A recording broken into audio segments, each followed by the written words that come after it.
We're firing up the jetpack and heading back to 1991 for the Rocketeer, a throwback adventure packed with old school Hollywood glamour, Nazi spies, mobsters, movie stars, and one very dangerous piece of flying technology. Over the years, The Rocketeer has become a cult favorite, a film with heart, style, and a sense of wonder that still soars. So strap in, check your helmet, and get ready to take flight as we revisit The Rocketeer. Get ready for the 3324 podcast, where lifelong friends Dean Legiro and Eric Kuber share their love of all things music and movies. Dean has directed short films and is a music trivia buff. And Eric, trained in audio engineering, brings his extensive knowledge of music and film to the conversation as they discuss, debate, and celebrate their favorite albums, films, and much more. Welcome, friends, to the 3324 podcast. If you remember when summer meant blockbuster movies and songs blasting from car windows, you are in the right place. You are here. You have found your people. Our people, our peeps. There we go. Yeah, absolutely. Now, you know, he's coming up with these great introductions. I don't know. But I can't really take credit. Yes, you can. No, I can't. No, yes, you can. Honestly, I can't. Nevertheless, welcome aboard. If it's your first time here, strap in. This is going to be, we freely admit when we do episodes that are homers that we're going to gush about. We don't deny it. We don't play that. I'm not. We come out. So I'm just letting you guys know in advance that this is going to be a gush episode for me. There's not going to be anything I'm going to have bad to say. Maybe a nitpick or two. I don't even think so. But nitpick one or two little things. But it's the great we're giving our new listeners fair warning. So, and the people that have been with us, when we do that, we freely we let you know it's a homer. Well, I just want to say that for the most part, I don't think we've ever really tear anything apart on this podcast. I don't know. I can't recall. Sometimes, really? I'm probably the more critical one. The guy that's sitting with us, Eric, was on our Heat episode. Well, and I remember that I balanced it. We kind of hate it. We kind of built that up to be a thing, And we were there. It was. It was a thing. We've had episodes. Copland. You weren't that thrilled with Copland, right? Right. I mean, but it's not like I tore it apart. No, we have opinions, and we like to, there is we try to call balls and strikes. Right. Mm-hmm. Right. I think, but Boba Fett one, that was fun. Yeah, we well, that's true. That is true. So yeah, and if anything was going to be a homer, it would have been a Star Wars property. Right. If we were true fanboys, we would have given it a pass. But because we were true fanboys, we did not, because our expectations were higher. So yeah. All that being said, this is going to be one of those ones. Oh my God, I had this movie on Laserdisc. And that, honestly, that was probably the last time I saw it. Ooh, you didn't rewatch it? And not because I don't like it. It's just kind of. I was always happy keeping it in my mind. By the way, our guest here is Mr. Nick Leshy. Hello. Professor, I'm Nick. just part of the party. Like I didn't need to. Well, you are. He welcomes us into the room. into our I'm here so often. I'm just part of it. If he gets here first, he says, welcome to the room when it's, so. Well, we have our two resident, pretty much our regulars, which in Mr. Chris Clark, who is pretty much here a lot on the music side. And, I said to Dean, if we have Chris for music, I would, we need to get Nick on every time we talk about a movie. Nick needs to be there. So we try. There it is. Try. So he's got his own gig going. Yep. With podcasting, which is great. I'll put a link in the show notes. It's City of Kick, but he does paranormal podcast and greatest characters in pop culture history. He does both. You get two for the price of one when you go to his channel. So there's two different styles of programming that he does. So we'll put a link in the show notes, and then we've got a very special collaboration coming up with Nick in the summer on his channel. Can't wait. That's going to be a lot of fun. And that's when we welcome him into his house. Amazing. How many episodes you got out there right now, Nick? I mean, you're just it's not too many because I only started it like in November or whatever it was last year. But we're like around 20 something with greatest characters, and about maybe 10, probably less than 10. With so much fun. And I got a few little filler episodes. Yep. I did a couple with my son. Little things to fill up. Yeah. So no, so much fun. I love the pop cultural character ones. They're great to listen to. We enjoy it. Yeah, go ahead and give him he's on YouTube. Go ahead and subscribe. This way you'll get notifications on YouTube if you're signed in when he's got his new episodes that drop. And if you do follow us on Facebook, he also posts there. He has free reign to let all of our Facebook group members know when he's got new material out as well. So but you are behind on your invoices, Nick. I really am. I didn't want to make it public. But I really am. I am. Well, we'll talk about it. Gotta catch up. Yep. I have to say, you all are really good. Every Thursday, boom, a new episode lands. So, congrats. That's really good. One day, the three of us, we will do an episode about so you want to do a podcast, and we'll kind of reveal what we've learned, our tips and tricks and our secrets. I think it's important, because there's always people that want to try it and don't know absolutely how. And it is actually quite easy. But anyway, let's get to this. If you're new, we do the stats. We give you some statistical information, and then we get into the fun stuff. But we always like to center the conversation around some statistical stuff. And if you're that kind of a person, it's good stuff to tuck away. You never know when you may need it. So, The Rocketeer was released in June of 1991, directed by Joe Johnston. This was only his second film that he directed. His first one was Honey, I Shrunk the Kids. Great movie. Yeah. He was deeply connected, though, with the Star Wars universe. I mean, that's where he made his bones in effects work. And then then branched out into directing. This was written by Danny Bilson and Paul DeMeo, based on the graphic novel from 1982 by Dave Stevens.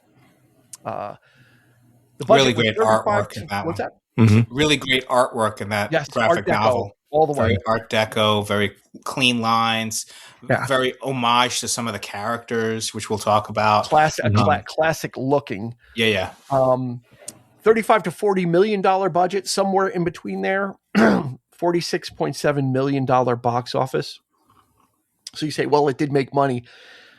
Not enough. Not what they thought it would. Mm-mm. And and I think we'll get to it. It was, and one of the reasons why it didn't make a lot of money is it was up against Robin Hood, Prince of Thieves, which was pretty popular. Which was big. Yeah. I mean, in '91, Costner was riding high. That's right. Even though that wasn't the best movie either. He had a surfer accent. Oh, I love Robin Hood. I enjoyed it, but we're going to do that. It wasn't. Yeah. There's a lot of stuff about it that I loved, but it's not one of the greatest Robin Hood movies in my opinion. We can talk about that some other time. Yeah, I mean, it was also City Slickers was out at the same time, so you had kind of a lot of kind of big name actors, and the Rocketeer had no big names really to speak of. Especially in a what would be like a summer tentpole movie. It was. They were hoping to build something, and that's the I said in the open, it's become a cult favorite, and it's also a tragedy. This film really is a tragedy, because when I was thinking about when we started talking about it, a question came up, and you guys can maybe tackle it. One of the things I thought about was this movie made too early, or was it made too late to fit in? Because it didn't fit in where it was released. So was it made? Should it have been made maybe in the mid '80s? Would it have done better there? In the indie thing, or would it have benefited coming out later when special? Not that there's anything wrong with the effects here, but would it have benefited coming out later when because we were in 91, we're on the cusp, right? We had T2, Jurassic Park was on the horizon. So that next leap forward of special effects was on the horizon. And it made me think, was it, where would this fit? It's a good question, because if even in 91, and upon watching it again, I couldn't help but notice a lot of things that they just blatantly ripped off of Raiders of the Lost Ark. I mean, there's they were trying to make there was scenes in this movie that were actually like scenes redone, same gags, same kind of the whole, even the same kind of jokes in a few places too. That being said, yeah, I think a little too soon after the Jones movies, but perhaps way too early for what would become the comic book craze. Like later on, like in the early 2000s, even might have been probably a better time. Perhaps another 10 years could have been a thing. I think there's just enough time there for the Jones movies to kind of lapse into memory a little bit, and let them before the travesty that was Crystal Skull. But at the time, there wasn't anything really. It was nice to bring back this sort of 1930s. The only thing I could think of at that point was Sky Captain, which was that CG that was early 2000s, right? Yeah, with, Sky Captain and the World of that. Right. Sky Captain and the World of Tomorrow. Right, which that was kind of that was steampunky. Yeah, it was but it harkens back to that sort of Art Deco thing, absolutely. Right? That very comic book thing, which I thought, and of course, it was all done on a computer. Yeah. So it was an interesting experiment. But I did think of The Rocketeer when I saw that film. I couldn't help but think of what this could have been, what The Rocketeer was achieving to do. Yeah. In terms of its, there was some really great concepts and imagination to it that they couldn't do in 91, Yeah. Couldn't do for a couple of reasons, but Nick, where do you fall on that? I think when it came out, I loved it. 91, right? You said, I think right around there, the early 90s. I did too, by the way. I'm not disparaging. It just even then I felt Indiana Jones wannabe. Like it just felt like I loved it, but even just setting it in the era and they're fighting the Nazi connection and everything, very much like Indiana Jones. Yeah. And when I saw it, I don't know, the 1930s just felt like so long ago too. Like it's such a period piece. And I was doing the math, and it's like now us thinking about the 60s. It's ridiculous how it just felt so much, because we didn't live through the war or anything like that. Yep. You know what I mean? So that's where it was like, to me, it just felt very dated. And I wonder if that impacted the box office. For some reason, it didn't hurt Indiana Jones. But I wonder if for this one, because they really play up the nostalgia and this, the time period. And as a movie buff, I love that. I love seeing Howard Hughes, W.C. Fields, the homage to Betty Page with Jenny's character, and how this was like an homage to the serials like Commando Cody and the King of the Rocket Men and things like that. Yeah, so direct line to it. Yeah, direct line. I loved it.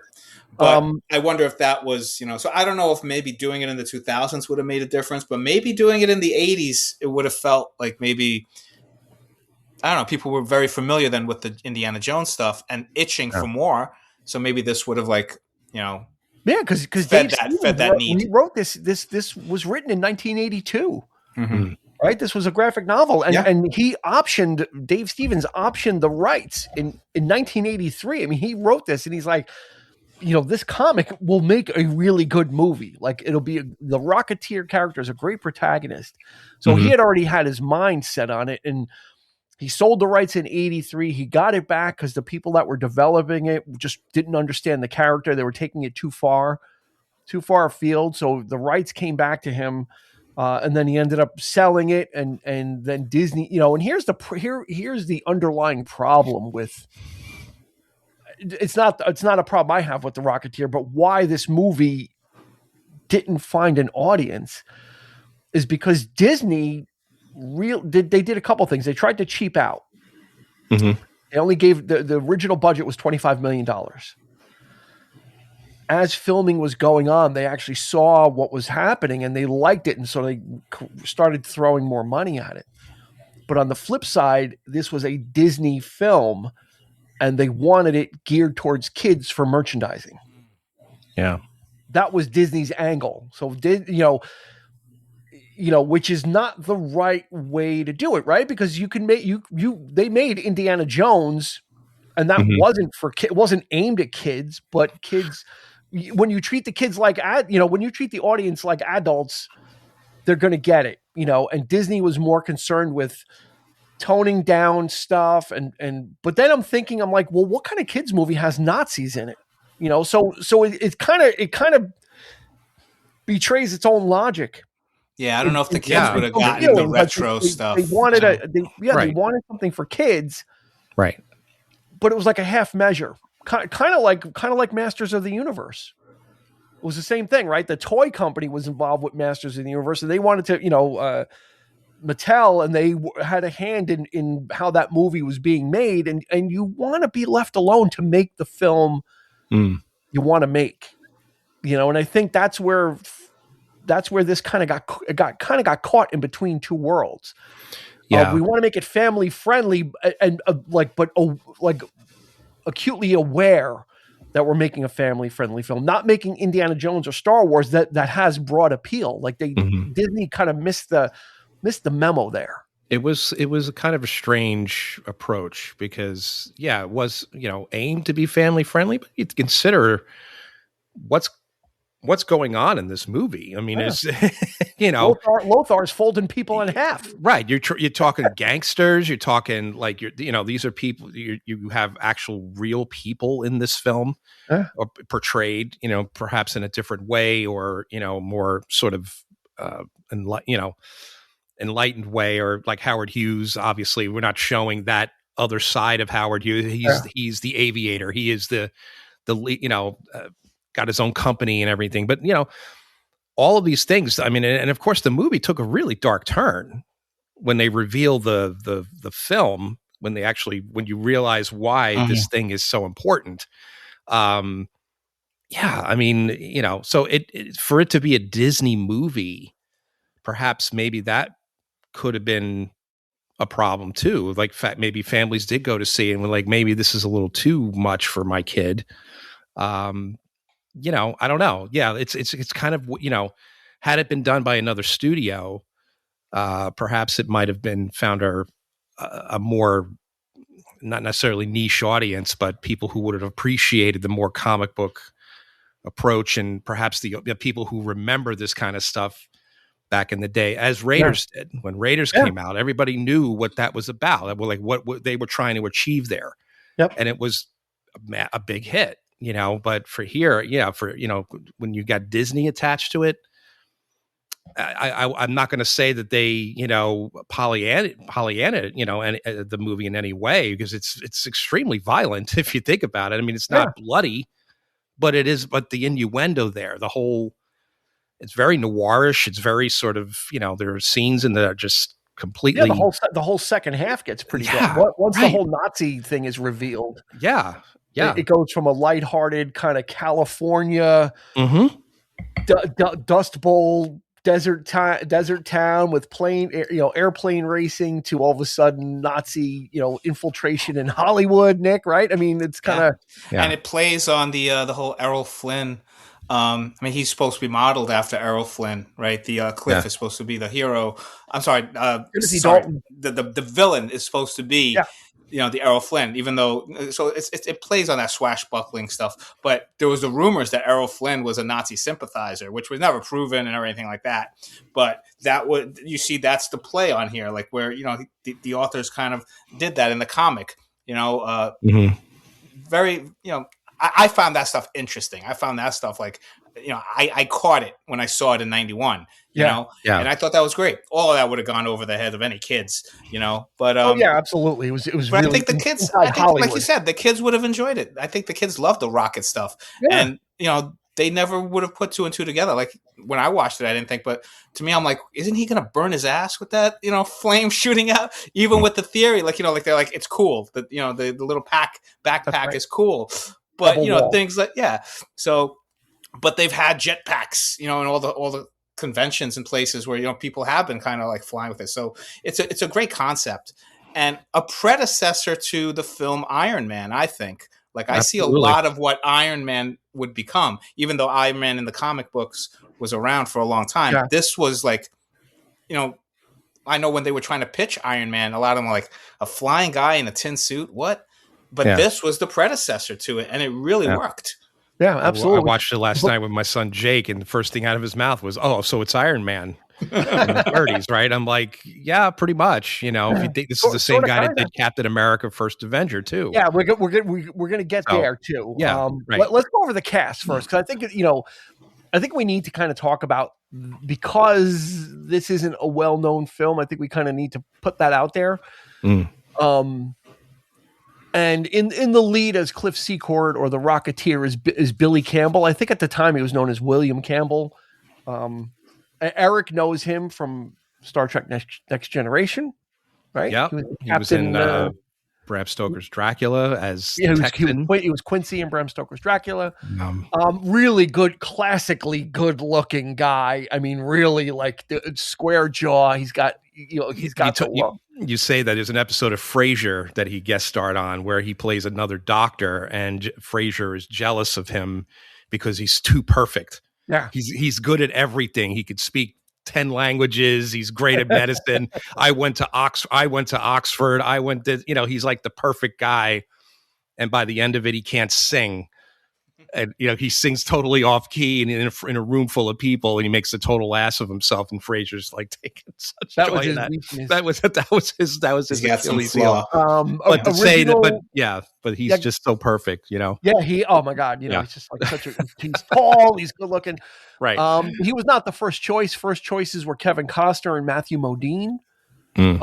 When they were unavailable, then they went, we've done this before. They went to the usual suspects: Dennis Quaid, Kurt Russell, Bill Paxton, Emilio Estevez. Bill Paxton said, he felt he was really close to getting it. Vincent D'Onofrio declined the role, so they offered it to him, and he declined it. As Jenny Blake, we've got Jennifer Connelly, who was in Jennifer Connelly, was not the Academy Award winning dramatic actress that she would become. She was really able to change her career trajectory. She was in Career Opportunity. She did a lot of teen stuff. She was in Labyrinth, obviously, famously. But she was she was acting since she was very young, and you kind of get caught in those things. But she was able to, after the Rocketeer, and then she got romantically involved with Billy Campbell, which kind of helped their chemistry, because that chemistry is palpable. Yeah. She would then kind of cycle out of that and really start taking some really crazy, like working with Darren Aronofsky and but then she would return for Hulk, right? That's right. She was Betty Ross in Hulk. She was the best Betty, in my opinion. The best Betty. That's my opinion. And then there are some good ones. Timothy Dalton. This would be our second Timothy Dalton movie. We last saw on this podcast. We last saw Timothy Dalton as Prince Baron in Flash Gordon. Yep.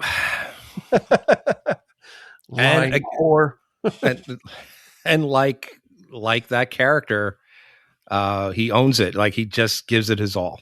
It's fun to chew. He's got the fun role. Yeah. Where he gets to chew. He gets just to chew on that script. Paul Sorvino as Eddie Valentine. Great actor. John Polito, another great character actor. One of my favorites, and I think I may have fallen in love with this guy because of this movie, Ed Lauder. Yeah. He's the FBI agent. Mm-hmm. Yeah. He gets to hang one on my kisser and you let him walk. just because it had that such great stereotypical script writing that he's like the main G-man.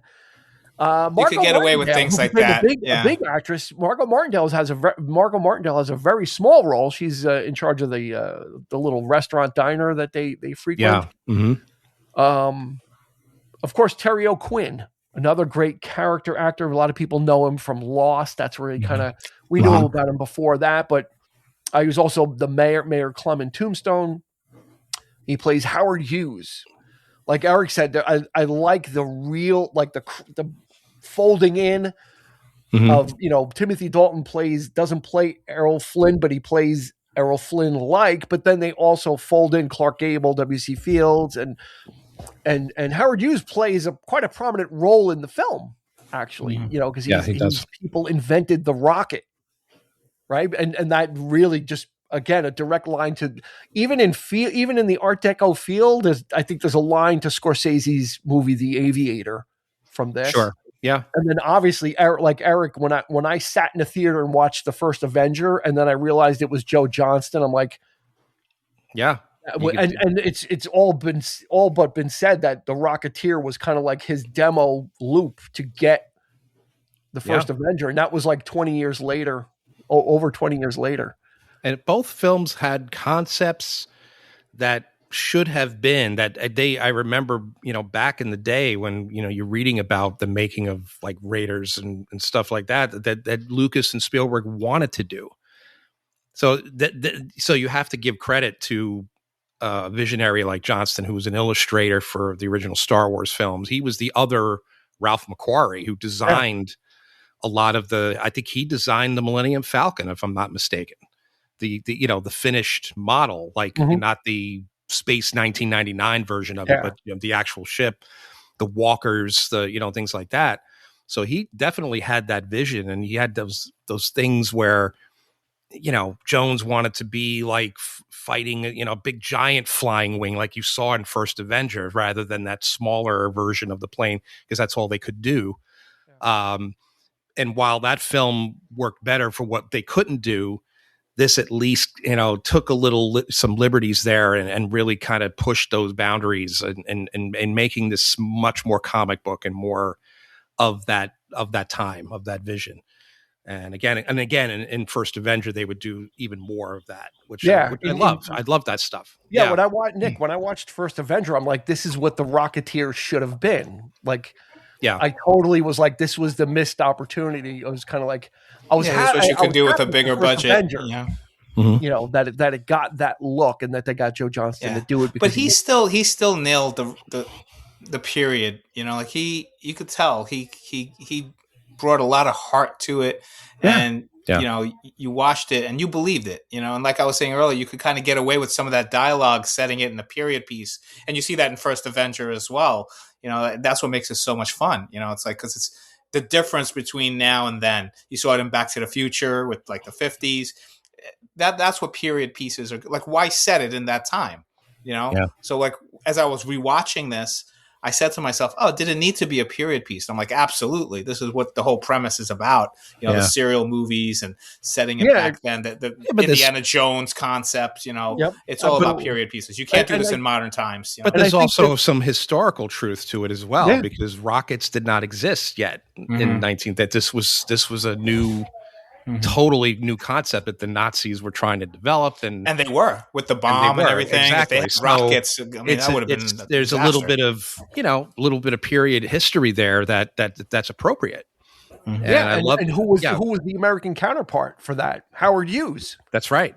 Because he was building planes. He was inventing different types of aircraft for the war effort. So there's no denying that Howard Stark is Howard Hughes in the Iron Man in Captain America. That's Howard Hughes. Like I noticed how similar those characters, like the way Terry O'Quinn played him, absolutely was very Howard Stark, very sort of like hey, like whatever, but also a nod to Scorsese, like setting it in Hollywood. That whole bit with the actors and everything is very much The Aviator. So Rocketeer was the precursor to like all of these great films to come.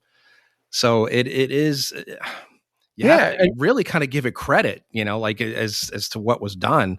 It's totally underappreciated, I think. Yeah, and I think what's important is that the Rocketeer has that classic Hollywood feel to it. You can see the money's on the screen. Those Art Deco sets. Neville Sinclair, Timothy Dalton's house, Griffith Observatory is always good when you need an Art Deco, location. Yeah. But it feels innocent but genuine. Like that's the thing. Like this movie has an innocence to it. Like because of the kind of cliche stereotype screenplay. Like, we better scram if we're going to make that Cagney movie. It's innocent. It doesn't feel hackneyed, and it doesn't feel forced because that universe is so well defined. You got the orange groves, the dusty roads, like much like the antithesis to Indiana Jones, where Indiana Jones is a world traveling kind of adventure. This kind of just takes place in one small area. So they can really kind of set that, kind of ground that whole universe in the air, you got the airfield, you have the Bulldog Diner.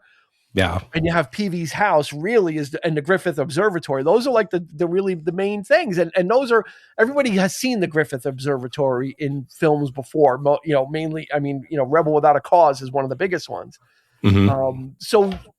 So we're connecting to real things and it helps center it, and it just gives it, like it's sunny and it's always like dusty because you're out in California during that time. A lot of roads weren't built, and there were still farms, right? And there was all these farms out there.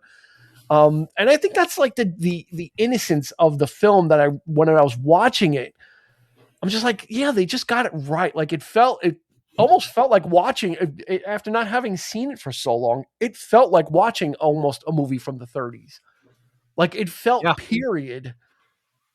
Not from 91, like it felt period from like when it took place. Like I was really kind of which makes it a little timeless, right? Because if they had said it in 1991, it might look a little dated now. Yeah, but now by the fact that it's set, there's no like nodding and winking at pop culture references, or like they totally took the movie into 1938 and left it there.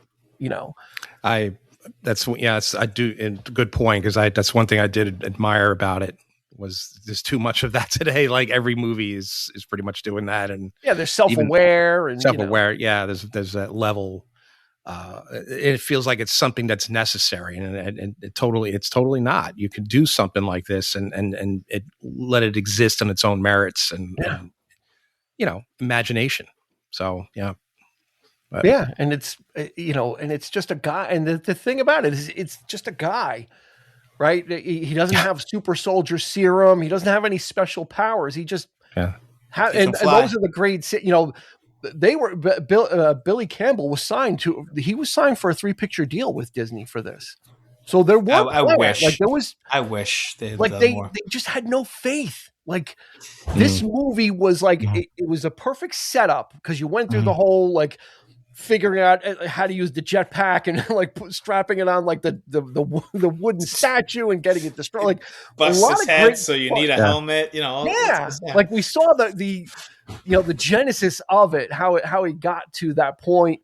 And it was nothing. There was nothing but opportunity for a sequel. Like that. Like the door was wide. Like they did all of the world building was done. Like the heavy lifting was done, and yeah, it didn't perform like you wanted to, but God. And Peavy was set up like to be this other character that could become like your cue for James Bond, where he could invent like new, because he would have needed new weapons. If you do sequels, what else can you do with him just flying? You need something like some kind of ray gun or some kind of something, right? So they could have. There's a lot of potential for where it could have gone, but it just kind of, that was it. But it's a great origin movie. Like usually I just like it, jump right in the action. The hero's the hero, but here you needed like, where did this backpack come from? And what's the story behind it? And it really does a good world building about it. And I loved it, but I wish there were more. I know they were supposed to do a sequel that never got to. And but what I'm going to say though, the good news is I also thank God they didn't make a sequel. Because if they did, they would have spent less money on it, right? Because they would have, we'll do a sequel, but you're only going to get straight to video or something. You're going to get 15 million, right? So you're going to get like a lesser director, slapdash screenplay. Like the care wasn't there yet with the studio, like with Disney, to understand how to nurture these things. And like Nick said, it was perfectly set. They did all the world building they needed to. Now you just needed to let the Rocketeer get into situations and just be really cool.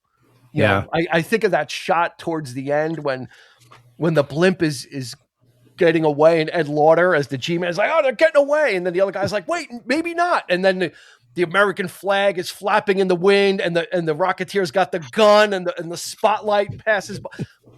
One of the greatest like action superhero shots in cinema, because it's great, like it's the whole thing, like America, the Rocketeer, he's getting ready, but he's just a guy, and he takes off, and then Paul Sorvino's like, go get him, kid. It's like, they really nailed like the whole thing, like and watching it again, it just revalidated everything that I'd kept inside about it. And even more so back then, I loved it, and watching it again, I'm like, oh my God. And it had the rapid fire, pace of like the movies from the 30s and the 40s. Just there were hints of Bogart, and I'm thinking of like All Through the Night, which is a great Bogart film, another underrated Bogart film after Casablanca, where he's a sort of a racketeer in New York, and he's a gambler, but he uncovers a Nazi plot to destroy a battleship in New York Harbor, and it's just this fun, like it's a comedy, but there were a lot of this movie reminded me of that, and just the everyday problems that this guy has, like trying to almost losing his girlfriend and all this kind of stuff. It wasn't like everything wasn't heightened to the point where he thinks of himself as a superhero or anything. It like didn't that. go into the fantastic. Right. So he's just, I got this thing, I got to take care of the situation. It's very, very grounded in that sense, so, but it works, and it just, it's just fun. It's just a fun movie. It's just, because he never asked or wanted to be a superhero. Right. They just wanted to use the rocket to make enough money back. Yeah. So they could rebuild their racing plane. Which did you guys ever read about the GB, about the original GB? It was called the Killer Airplane because the guy that flew it got killed in it. It was built so horribly. Yeah, like it was built, I like the line. It can. At least we know it can fly. Like it was. There's probably a lot of nods to things that we don't really know that actually happened. Yeah, in history and stuff like that those plane little actually details. did crash. Yeah, right. And the guy died instantly. That was flying it, because they built it, and then they started putting a bigger motor in that little plane. Yeah. And then like it went so fast, I think that one of the wings just tore off and just started barrel rolling, and the guy was killed instantly, and they stopped. But that's what I love. Like, when you think back to like the World's Fair, and they kind of play this up in First Avenger, like those technology was the future. That was that whole idea of technology just being a whole new world, like we're heading into like flying cars and things like this, and like that, people thinking about that back in the day, and incorporating that into storytelling was always a great thing for me. And this movie really kind of plays on that as well, but not too heavy-handed, right? It's not very, it's totally not that ridiculous if you think about it. If he's a pilot, he would know. It's happening undercover. Like, yeah. It's not like it's like an undercover Nazi ring. So it's not like the world knows about it and they're invading. It's kind of like these guys are here. Yeah. Howard Hughes, because you have the great line, Howard Hughes, like a man died to get this film. Understand that a man died to get this film to us. Yeah. Which was the prototype test and the German propaganda film, So it's kind of like the stakes are high, but it's hush hush. Like they're infiltrating. And we know this is happening. So it wasn't like, we send a Rocketeer out into the battlefield leading. It's like, no, he's like, I'm just a guy. Like I want to give the rocket back to you, but now they have my girlfriend. I gotta save my girl. Yeah. So it was kind of like a very believable, very reluctant hero. Yeah. Yeah. Which you kind of like, he wasn't gung ho. He was kind of like, we need to give it back. We promised, and I was gonna, but now things happened. Right. And I'm the only one that really can fly this thing properly. And that's what, like Eric said, it's believable because these are, flyers, test pilots, and they know about aerodynamics. They know about making a helmet with the rudder so it would fly better, and it's believable. And like even the stuff where they're shooting and it makes that little hole and it's leaking, and he takes the bubble gum and puts it on there. I just thought that was great, and it's believable. You could see that, So many great little gags that way. Just it's things that you just you're supposed to remember, but even if you don't, and then it happens, and it's like, oh yeah, that's right. The leak, and then we were laughing, and then even the historical nod to the Hercules or the spruce goose. Yes. From Howard Hughes, that was a big thing in The Aviator. Was his pursuit of building the biggest aircraft and flying it. And I'll leave. This was in '91. They were acknowledging, that. Yeah. Like as a thing, like he's like, oh God, the damn thing will fly when Cliff kind of rides the model and it kind of glides out, and it just keeps and they flying. Say anything about it. They didn't say what it was. They didn't make a big thing. Like they just threw in a piece of history that if you knew, you knew. And back then, I don't know. I don't think I knew. Maybe I did. I didn't know until The Aviator about how much he went through to build that thing and how huge it was. But But again, they didn't make a big thing about it. Oh, you're working on this, Howard. Like they could have told us. Instead, they showed us. And if you knew, you knew. And if not, exactly, and then Howard Hughes has that contraption at the end. It's kind of like a helicopter with a plane. Yeah, right. Great. And he's an event, but it all tracks because the real Howard Hughes was building these kind of prototype planes for the government. So it all, it seems fantastical, but not really, because it all tracks that he would have something that probably never was flown before, and kind of they bring it out to go pick him up off the blimp. I'd love the idea that in terms of the antagonists of the movie, and there's quite a few in this thing. You have even the G-men to a certain extent are sort of who's siding with who. They cast Howard Hughes in a slightly sinister light a little bit, like when they captured Alan Arkin's character, you don't know who that is. Remember he's hiding out in the diner, and then you see the gun pointed, but who's taking him? Is it the gangsters? Is it So, and you realize that they're taking him to Howard Hughes, and it's like, okay, so why is Howard Hughes like kidnapping this guy? Like your first thought is, but to explain to him the consequences and the weight of the gravity of the situation was key. And that's just great storytelling right there. And you just don't know who's who yet, right? You're like, it's just, I love that. I love, and some great character act. I mean, I have to give a shout out to people like, of course, Clint Howard makes a little appearance. Yeah, he's in it for like 2 seconds. 2 seconds. Melora Hardin from The Office. She's the lounge singer. Max Grodenchik, who played, if you're a Star Trek fan, especially for myself, who's a Deep Space Nine fan, he played one of the Ferengi Rom. He played him, and you can't mistake his face. He's got that face, I think like Dick Tracy also. I think was one of the villains in Dick Tracy. Yep. Lothar reminds me of a villain. Oh my God, yes. It's just so like weird, like the prosthetics, but bizarre enough. Like, at first I was like, is that really an actor that looks like that? Because it stands out. There's no other, but he still had some like prosthetics, right? Like, his whole face. If you look up the actor Rondo Hatton, he was from the 40s. That's exactly what he looked like. Wow. They made him as the guy. The real guy was 7 feet tall. He looks nothing like that. That is a prosthetic face of Rondo Hatton. That's amazing. Played like giant behemoth guys in the 40s. All these throwbacks to the it was an absolute go look it up. But it reminded me of the Dick Tracy villains. It does.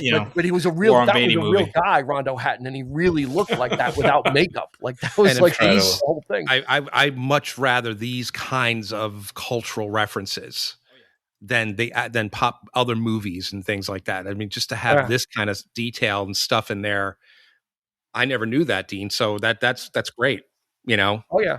And then you've got the mob who's hired by a Nazi sympathizer, but they don't know it. Right.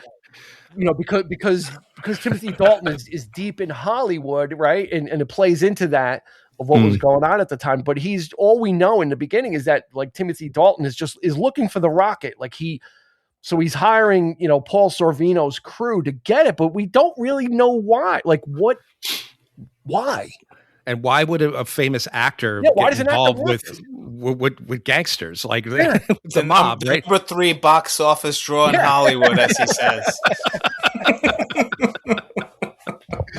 But the greatest line was Sorvino when he tells him he's a Nazi. He's like, what's he talking about? Like, hey, I may not be, I may not be 100% honest, but I'm a real American. I may not make an honest living, but I'm 100% American. Yeah, that's so great. I love that line. That's so great. I remember the theater just cheering and like laughing. And then there's the scene when him and the G-Men are like fighting side by side with the Tommy guns. They're both firing, Yeah. And it's like they're just blowing like their poor guy's house, like it's just falling because there's just so much freaking gunplay happening. Like, as you saw in like those old gangster movies of the 30s, it's just so many little things like that. It's just makes it so much fun. So much fun. Yeah. Just and then we get to see the origin of how the Hollywood land sign just became the Hollywood sign. Because for those that don't know, the Hollywood sign in California actually used to say Hollywood Land. Yeah. And in the Rocketeer, they give a possible reason how it happened, how it went from Hollywood Land just to Hollywood. Again, I like that they just went for it, like they just kind of creating their own mythology of it, and just kind of saying, that again, they don't explain it. If you didn't know about how the Hollywood Land signed, you wouldn't know, So they did this. The script treated people like adults. Yeah. I think the look of it, was a little more sanitized and washed out to kind of, like Eric said, there's no, very little blood, someone gets shot and it's kind of like, it's kind of cartoon shot, and John Polito gets folded in half and all you see are like his shoes, like next to his head. He was in Danny DeVito mode, and he was like Louis De Palma from. Oh Taxi. man, he always kind of plays that. Yeah, he was same grubby, same sort of the Crow. He was greasy, like the same guy. Yeah. Like little weasel, like just that scummy guy, But that's what I love. The attention to those details, like you said. I worked with a stage director once who made us make a choice. And I said, is the audience really going to get that? And she's like, there will be someone in the audience that gets it. And that's what makes it the right choice. And that's what this is. Like, they add those little things where 90% of the audience might not get that reference, but the folks that do are going to fall in love with it and be like, yes, that's it. Or later on. And there's all throughout this movie, there's moments like that. And those folks are going to be telling their girlfriends or the people that they're going to see the movie with what they got. And so word of mouth starts to form. And people are like, oh, I didn't know that. And people start to appreciate that kind of thing happening, so or even me, again, like with the whole Spruce Goose thing, 91, I didn't know about that. It wasn't until I saw the Aviator like 20 times. Yeah. And then you're like, that movie just like the Rocketeer just grew in its prominence because of how smart it was and how forward thinking. Again, they don't slap you in the face with this information. They just put stuff there. And like Nick said, you either get it or you don't. And if you don't get it, you're not missing anything. If you do get it, you really appreciate older Hollywood. You get more of it. You get more out of it, which was just, again, this movie, it's so, like Highlander used to be the most criminally underrated film. And I think it's gotten, as the kids say today, it's gotten its flowers.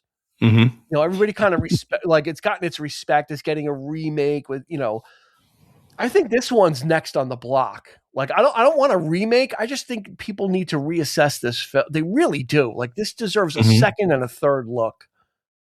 It really does. It was at the very least, people will see it as we're talking about it and see this as a precursor to Iron Man, as a precursor to the Marvel universe, to the sort of I would rate this, definitely put it in a category of really great comic book movies. Yeah. Oh yeah. In that regard. And it's not related to Marvel, or it's not related to DC. It's its own thing.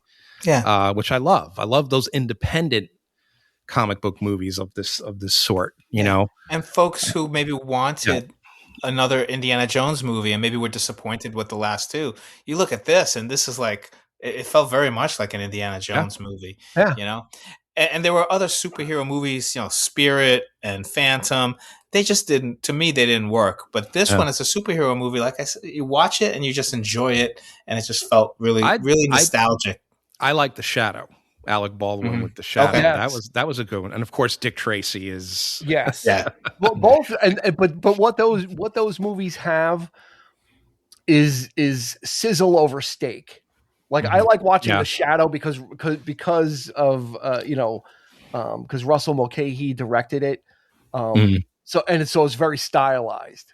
And that's what Dick Tracy is too. Dick Tracy is like the comic strip come to life. It's fun to watch Dick Tracy. Rocketeer is different because it's fun to watch, but it's so grounded. Right? They're not trying to smoke and mirror you with style. They're just putting their heart on their sleeve for 1930s Hollywood. And the way people talk, the way they dressed, the women living together, like in kind of like a dorm or a house where there's the mom or the mother's like in charge of it. And you got, you better be back by curfew. And, again, all that kind of stuff that you would see back then, it really, they didn't try and update it and make it too hip and swingy. They just said, this is the way people spoke, and it was corny back then, but now it's a refreshing to watch the way First Avenger was. First Avenger had that same type of thing, don't do anything stupid. Well, you're taking all the stupid with you, that kind of thing, it works. But leading in again, leaning into the sort of, things that actually happen, like, the whole USO show and Cap being a sort of propaganda tool. I thought was brilliant. That was a really great way to bring out the corny. How do you translate that to the screen? With the corny outfit at the time, and people were making fun of him because he's dressed that way, like he's just a tool right there. But then you see him become aspire to more. Which is it was a great piece of writing. And again, this had that feel. Like Rocketeer definitely had that. One thing led to another, and there's a reason behind all this, and that propaganda film was jarring. I'm watching this thing, I'm like, wow, this is like no words were spoken.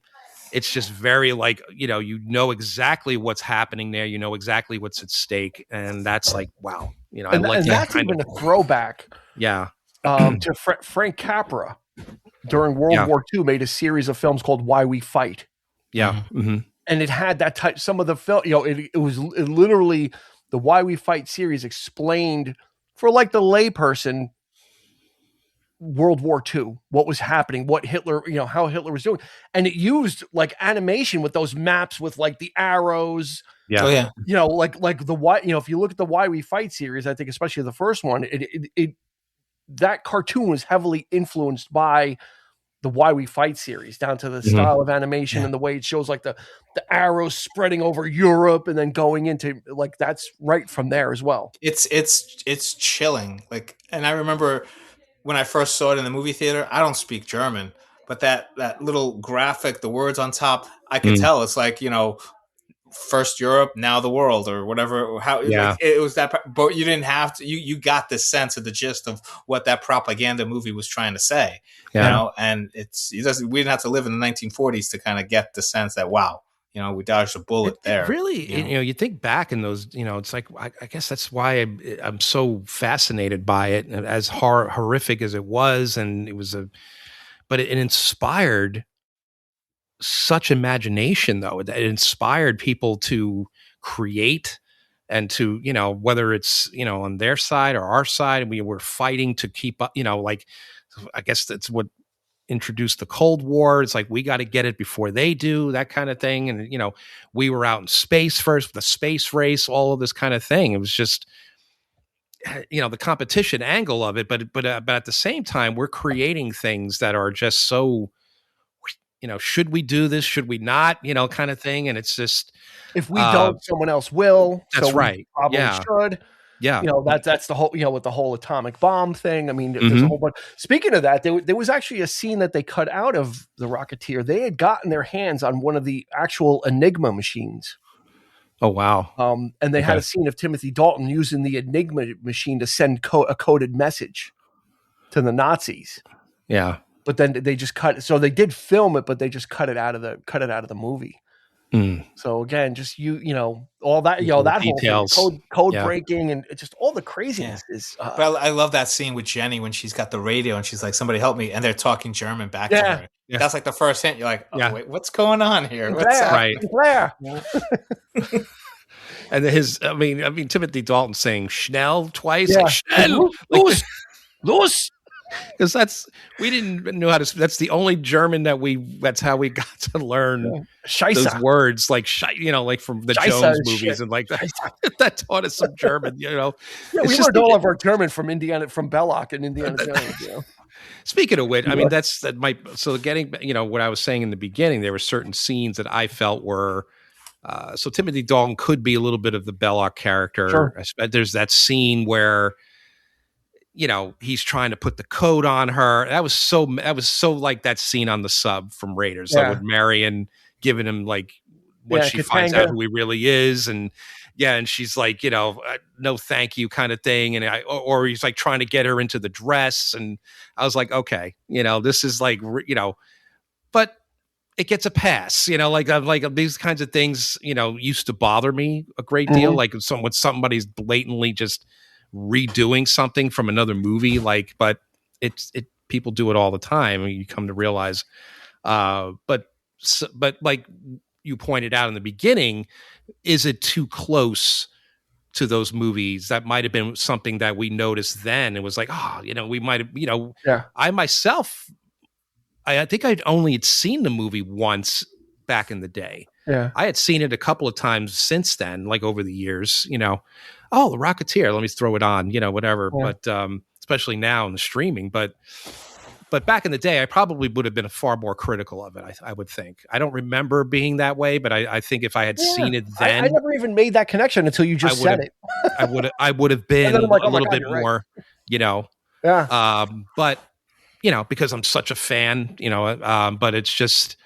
But then you think back to the history with Joe Johnston and his relationship with Lucasfilm and that whole thing. So it makes sense. It makes sense. It tracks. Yeah, it does. It tracks. If anybody's going to do it, he can do it, So it became at that point, it became a trope. Yeah. But again, the way they handled it also, Neville Sinclair, Timothy Dalton was a little bit smarmier, because he's such a hack actor.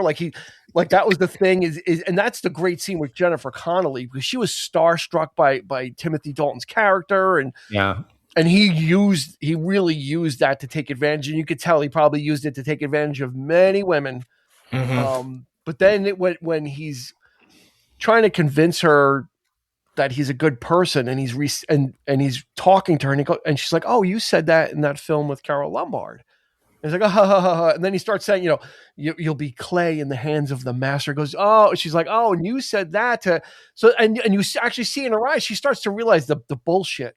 Yeah, this guy, like, he's not anything special. Yeah, he's a con man. It was a great scene for her that she got to kind of take the blinders off, because that the whole time, when they went to the South Seas for dinner, and she's like falling for him, and he's like, oh, at least I should get to know my competition. It's like, shut up. Yeah. Just the whole idea that he once he finds out that when he overheard them talking, Cord and her, like when he like messed about things up for her. Yep. Yeah. That he's just it's just so disgusting that he was trying to get to him through her, like the whole. He turns it on immediately. Oh, I'm so sorry. Right. Have you read for the part of Lady Jane? You know, like, I think you'd be fabulous. But he knows that that she would be starstruck, right? Yeah. He knows, like, that's the currency that he was using as a double agent, right? It's like, so it makes sense. Yeah. That, because that's the whole he's like anti James Bond. Exactly. Yeah, it connects to the scene with Howard Hughes. He goes, we've heard rumors that there's someone highly placed in Hollywood, but these G-men can't seem to figure out who he is, right? And Secord's like, Neville Sinclair. And they're like, what? Neville Sinclair? He's like, yes, Neville Sinclair. Yeah.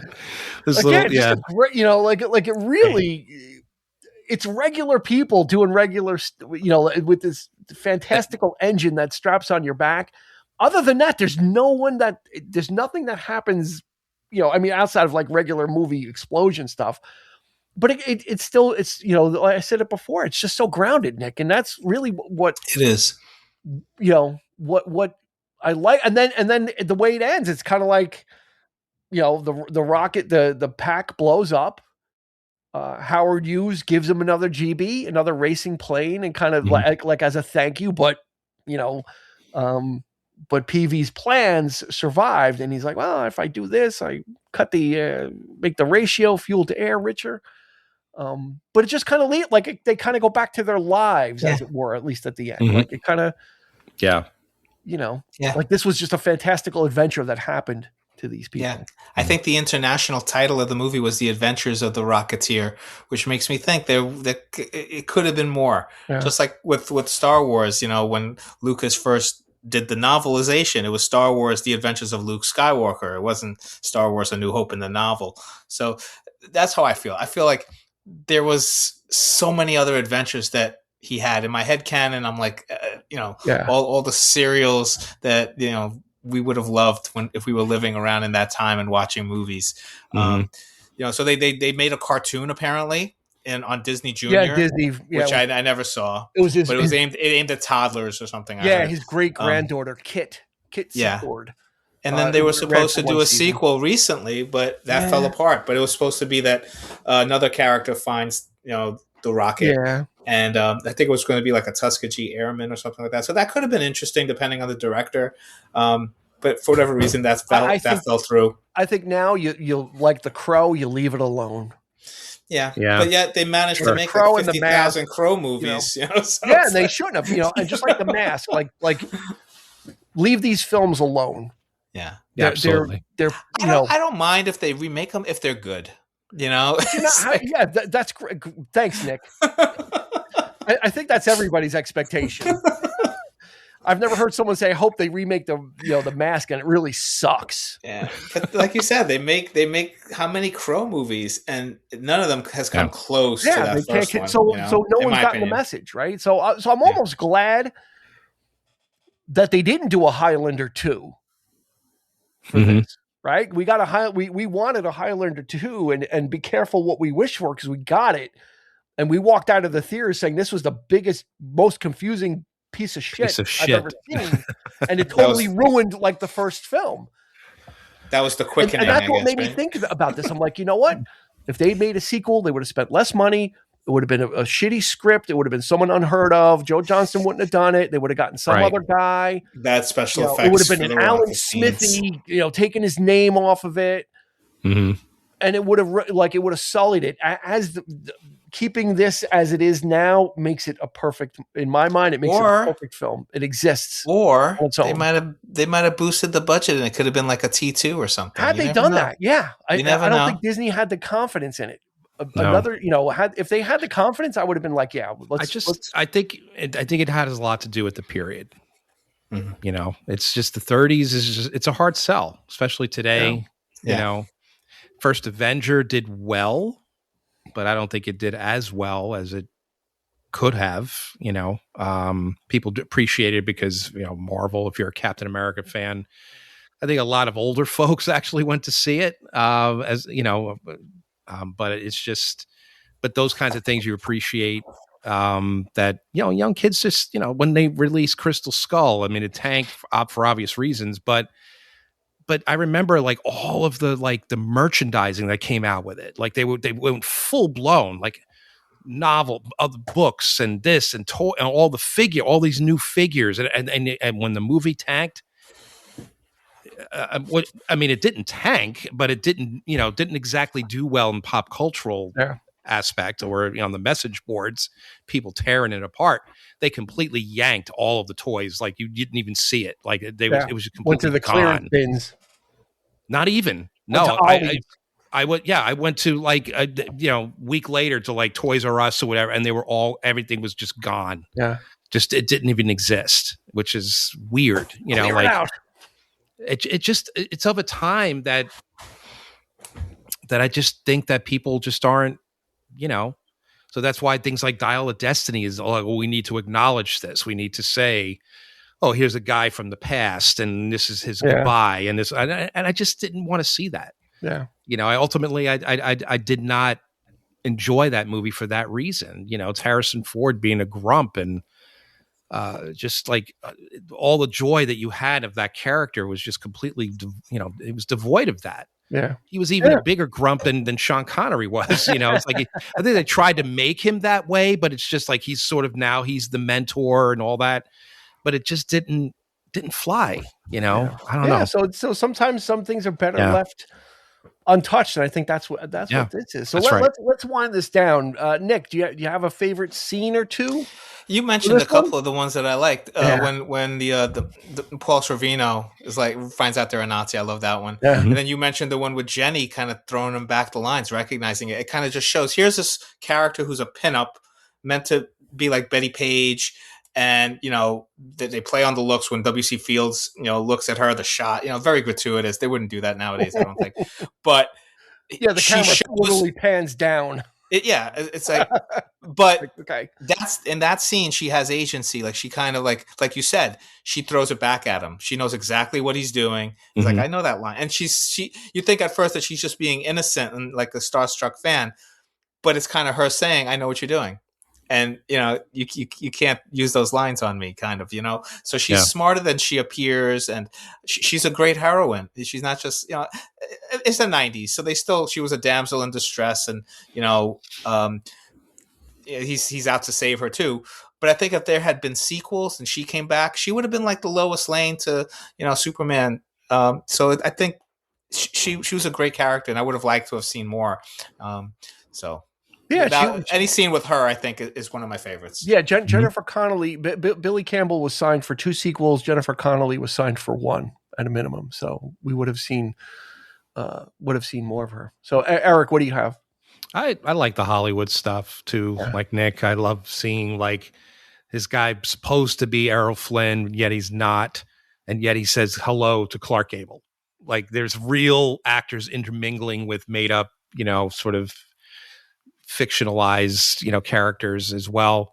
I love that. I love her. Like the scene, one of my favorite scenes with her is when she wakes up after being chloroformed, and she's in the room, and she notices the secret room, and I think she hears him in there like shuffling around and maybe even talking like on the radio. Mm-hmm. And then he's coming, so she goes back, she pretends to be asleep, and then she just plays it so well. Like she acts like she's sick. Oh, it's the chloroform. Like she's already been up and about. Like so obviously it's not she's pretending there. So it's like she just clicks into that, self-preservation mode, and she does have, she's smarter than we're led to believe. She's not as naive as, and again, all the characters kind of develop that way. Even Seacourt, Billy Campbell's character, was just sort of like all he cares about is making money for the troupe, for the the little flying circus or whatever they have going, and then it just develops into this other thing. But yet it's still at the same time, it's not, he's still very much, I got to save my girl. Yeah, I'm gonna give it back. I'm like, I'm not here to be a hero. I'm here to whatever. And then he ends up saving the world ultimately, and that's what you're kind of led to believe. So I love the development of the characters. I think that's what the best thing about this movie is, the writing up to that point and towards the end.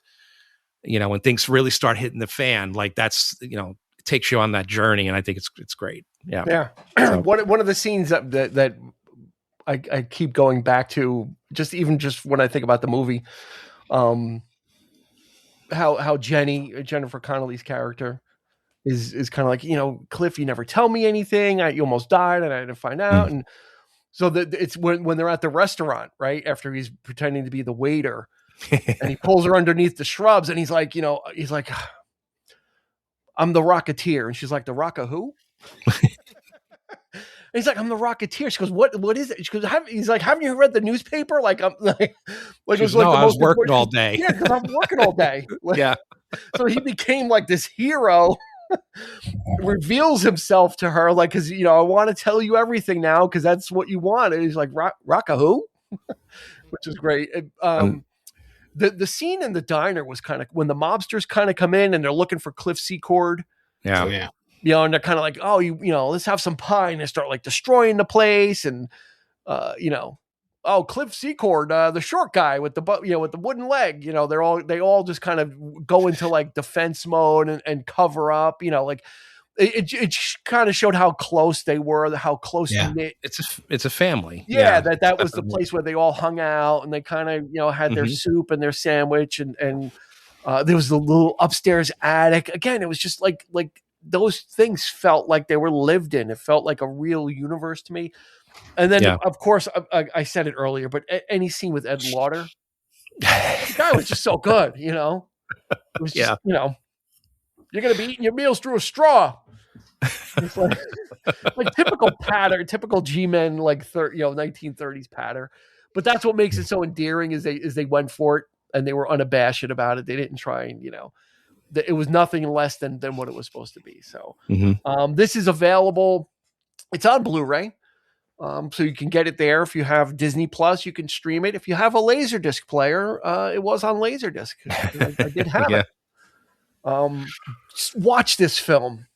If you're into sci-fi, if you're into action, if you're into the MCU, the DCU, any of those, when you look at the advertisements, the posters, it looks aimed towards kids. Yeah. But it's not. Nazis are not kids subject matter. Right. It's just not. So, again, Disney tried their level best to kind of adjust the sails of the film, meaning the metaphorical sails as if it was a ship, to gear it towards kids. But I think it in the end, it resisted against it in spite of itself. And I think that's probably what did it in is it just didn't. But lucky that they didn't do that in the script phase. Yeah. Because I think if they had tried to make it from the beginning, they would have added like a little kid character so kids could relate to them. Yeah. Good point. Like they never got how kids, like you said, kids can watch a Captain America movie and be like, I love this. Yeah. And you don't need to have, in the old days, all the little stereotypes that they thought kids would appreciate, Speaking of which, at the very end, when the two kids are running, they go, like, I'll get, like, I'm the Rocketeer. They did the same thing in Cap, right? And like the end of the movie with the two kids pretending to be Cap, like this guy just became this hero, and literally like this, nobody knew who he was like last week. Yeah. And now he's like in the newspaper, and these kids just that quick, kids are like all over it. And that's that sense of innocence, and it takes it back to a time when things sense like that, wonder and innocence, a sense of awe and wonder that you just can't buy. Yeah, because they were all probably at that show, at the air show, right? Mm-hmm. And because they went to go see the plane racing and all that kind of, and then that's where they saw a flying man, So and there was like the picture in the newspaper of like a grainy photo of the guy flying, So it's good stuff. So just watch this film. It's it's less than 2 hours. It is so worth it. We think, I think we all agree. You'll love it. It's a hidden gem, and it really is. I like that it's kind of getting some props again, but let's not take it too far. I don't want a Jason Momoa as the Rocketeer. I think comic book just because you loved it, us nerds, especially comic book nerds, really do. I think they have a deep appreciation for this movie. I've heard people like going into comic book stores, taking my sons. I've heard people talking about the film. Oh yeah, that Rocketeer movie. Seeing the action figure from Hot Toys. I have the board game over here. You know, it was actually a board game from Ravensburger. I have it. I never opened it up. It's awesome. Yeah, it's good. And God, try getting a Rocketeer pre-release movie poster. The Art Deco one of him. Oh yeah, looking up with just like the streaks. They're up for like auction all the time, and they go for like people still collect this stuff. So there is like a silent, crew out there of people that like it. Hopefully we've exposed more people to it. Would definitely check it out. Nick Leshy, thank you so much for joining us. Thank you. Yep. Always great to be here. The Rocka who? Rocka what? Rocka where? Rocka how? Anyway, that's going to do it. If you want to communicate back with us within the podcast app that you're listening on, there should be a little button that says fan mail. Go ahead and tap that button. Reach out to us. We love to hear back from you. We respond. We love that interaction as well. Let us know. Did you see the Rocketeer? Did you never see it? Did you hate it? Are we way far off? Let us know. We love the interaction. We would love to hear from you about it. So that's going to put a cap on it. The Rocketeer from 1991, directed by Joe Johnston. For Nick, for Eric, this has been Dean, asking you to please be kind. Go ahead, rewind. You've been listening to the 3324 podcast with Dean Legiro and Eric Kuber. You can find us on your favorite podcast provider, so please like, subscribe, and rate to become a part of the 3324 family. Your feedback is important, so make sure to follow us on Instagram and Facebook at 3324 podcast and on Twitter at 3324p to join the conversation.